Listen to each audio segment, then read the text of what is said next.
This is your News Now Sports.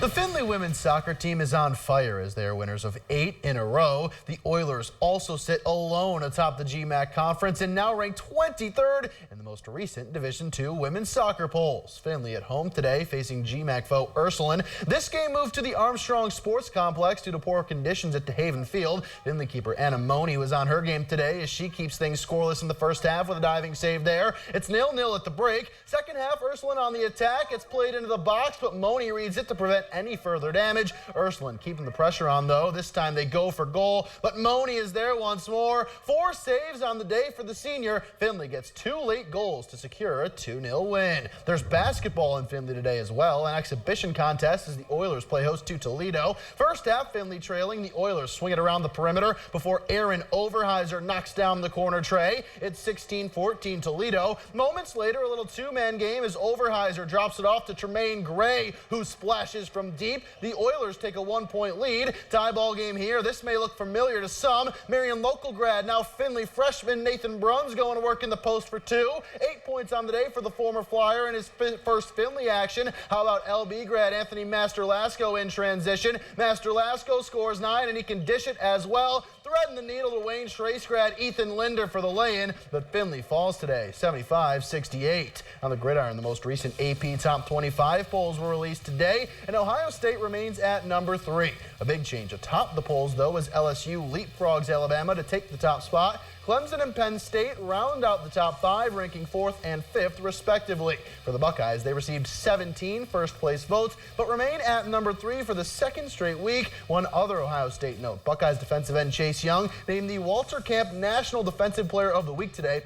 He recorded 4 sacks, 5 tackles for a loss, and 2 forced fumbles in the Buckeyes win over Wisconsin. Moving to the high school scene as it's time once again for the play of the week. A wild 7 days of sports with district soccer and volleyball providing plenty of fantastic moments. But this week's highlight reel play comes from week 9 of the high school football season. A huge NWC clash in Allen East as the Mustangs play host to Crestview. Late third quarter after an Allen East touchdown. This is the 2-point play to put the Mustangs up by 7. And they pull out the Allen East special as Braden Crumbrine throws back to his quarterback Bryce Belcher for 2 as we take a look at the replay. Now this may look familiar because it is eerily similar to the Philly special from Super Bowl 52 when Nick Foles caught a touchdown pass to lead the Eagles to their first title. Now I'm not saying that's where Allen East head coach Wes Schrader got the idea for this play call, but if he did, it worked to perfection. The Mustangs would score 20 unanswered second half points to take down Crestview 20-14.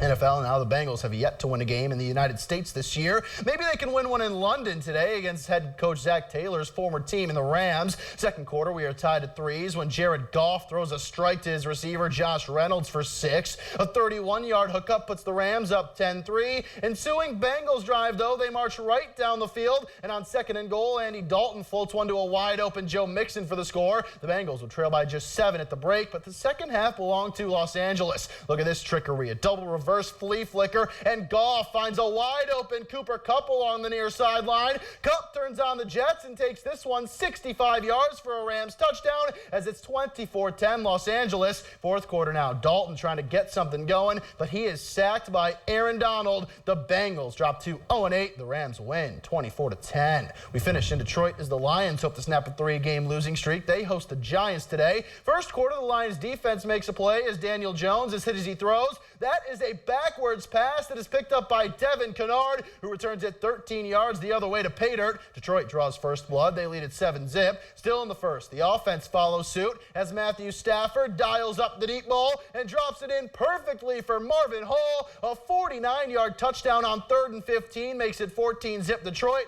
But here come the Giants. Second quarter, they trail by 7. Daniel Jones looking for Darius Slayton, who goes up and gets it. That's a 28-yard touchdown as the Lions lead is just 4 at the break. Third quarter, Detroit on the move once again. This time, Stafford finds Kenny Golladay, who taps the toes for another Detroit score. It's 24-19 Lions after 3. Same score in the fourth when the Lions pull out some trickery. J.D. McKissick throws it back to Stafford, who heaves it deep for Golladay once again. 3 touchdowns today for Matt Stafford as the Lions snap their skid. Detroit wins 31-26, Katie. All right, thanks so much, Matt. We'll wrap things up after the break.